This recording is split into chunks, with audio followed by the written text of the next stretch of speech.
Welcome to back. मैंने बोला तो कैसे हैं दोस्तों, उम्मीद हो कि आप लोग बहुत ही अच्छे होंगे। तो आज का वीडियो काफ़ी ज़्यादा इंपॉर्टेंट होने वाला है। आज आपको बताने वाला है कि बिहार में जो सर्वे का काम चल रहा है उससे रिलेटेड यहाँ पे काफ़ी ज़्यादा लोगों को परेशानी हो रही है। जो लोग यहाँ पे नया में यहाँ पे बिहार में ज़मीन खरीदे हैं या आप कहीं भी ज़मीन खरीदे हुए हैं बिहार में, तो उन लोगों को एक काफ़ी ज़्यादा समस्या हो रही है कि वो लोग सोच रहे हैं, ज़्यादातर कॉमेंट कर रहे हैं कि क्या हमने अभी ज़मीन खरीदा है तो उस ज़मीन का सर्वे होगा या नहीं होगा। तो इस वीडियो में आपको डिटेल में बताने वाले हैं कि क्या उस ज़मीन को सर्वे होगा या सरकार के द्वारा जब्त कर लिया जाएगा, आखिर उस ज़मीन को क्या होगा आगे चलकर।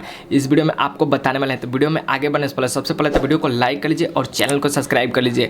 और यहाँ पे देखिए, अगर आप भी कोई यहाँ पे नया पे ज़मीन खरीदे हुए हैं, यहाँ पे जब 20 अगस्त से पहले आप अगर ज़मीन खरीदे हुए हैं और आप सोच रहे हैं उस ज़मीन को सर्वे करवाएं या ना करवाएं, क्या सरकार के द्वारा जब्त होगा, तो इस वीडियो में आपको देखिए बता रहे हैं कि आप चाहे कितना भी ज़मीन खरीदे होंगे बिहार में, चाहे आप पहले खरीदे होंगे या आज के डेट में खरीद रहे होंगे, आप जितना चाहे उतना खरीद सकते हैं, उसका भी सर्वे होगा। आप जब ज़मीन खरीदे होंगे तो ज़मीन का जो भी रसीद, खाता संख्या, जो भी होता है ज़मीन से रिलेटेड कागजात आपके पास होना चाहिए, ठीक है। और उसके बाद उस ज़मीन को सर्वे कराया जाएगा, सरकार के नज़र में दिखाया जाएगा कि ये ज़मीन आपके नाम पे है। चाहे आप कभी भी खरीदे होंगे उससे कोई भी फ़र्क नहीं पड़ता है। नहीं, आप सरकार नहीं आपके ज़मीन को जब्त कर पाएगी, नहीं आप उस ज़मीन को छोड़ पाइएगा। आपका ज़मीन है, आप ही के पास रहेगा। अगर आप खरीदे होंगे लीगल तरीके से तो वो ज़मीन आपके पास ही रहेगा, सरकार उसको जब्त करने वाली नहीं है, ठीक है। तो आपको बिल्कुल ही टेंशन नहीं लेना है, क्योंकि यहाँ पे सरकार के द्वारा सर्वे का यहाँ पे नियम इसलिए लागू किया गया क्योंकि यहाँ पे एक ही ज़मीन को बार बार बिहार में क्या किया जाता है कि जैसे मान लीजिए आप दो भाई हैं, आपके घर में ज़्यादा जनसंख्या है, आप लोग अलग हो चुके हैं, तो उस ज़मीन को मान लीजिए आपका एक भाई बेच दिया दूसरे से। अगर आपके पास भी ज़मीन का रसीद है, डॉक्यूमेंट है, तो अगर अनजान व्यक्ति से आप भी बेचना चाहेंगे तो उस ज़मीन को आप भी बेच दिए। अब इसको लेकर काफ़ी ज़्यादा विवाद हो जाता है, क्योंकि यहाँ पे अगर मानिए आप 2-3 भाई हैं तो सभी के पास यहाँ पे ज़मीन का नक्शा होगा, रसीद होगा, सब कुछ होगा, ठीक है। 2 कॉपी होगा या डुप्लीकेट होगा, सब कुछ तो होगा ही होगा, क्योंकि जब एक परिवार से आप बिलोंग करते हैं तो आपके पास भी होगा।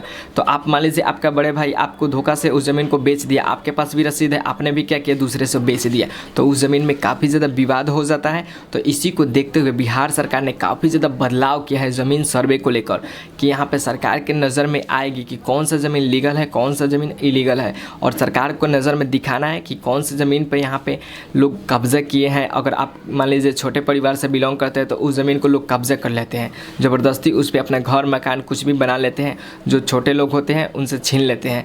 तो इसी को देखते हुए बिहार सरकार ने काफ़ी ज़्यादा चेंजिंग किया है। अब जो लोग भी दूसरे के ज़मीन को कब्जा कर रहे हैं या अपने ज़मीन पर ले रहे हैं नाम पे, तो उस ज़मीन को अब सरकार के द्वारा दिखाना पड़ेगा, सर्वे कराना पड़ेगा। अगर आपके पास डॉक्यूमेंट नहीं होगा उस ज़मीन को सरकार जब्त कर लेगी। अगर दूसरे के व्यक्ति के आप ज़मीन को यहाँ पे जब्त किए हैं, उसके पास अगर डॉक्यूमेंट है तो उसका ज़मीन उसको मिल सकता है, ठीक है। तो आप बिहार में चाहे कितना भी ज़मीन खरीदे होंगे, चाहे कभी भी ज़मीन खरीदे होंगे, आपका ज़मीन आपके पास ही रहेगा। आपको सर्वे करवाना पड़ेगा।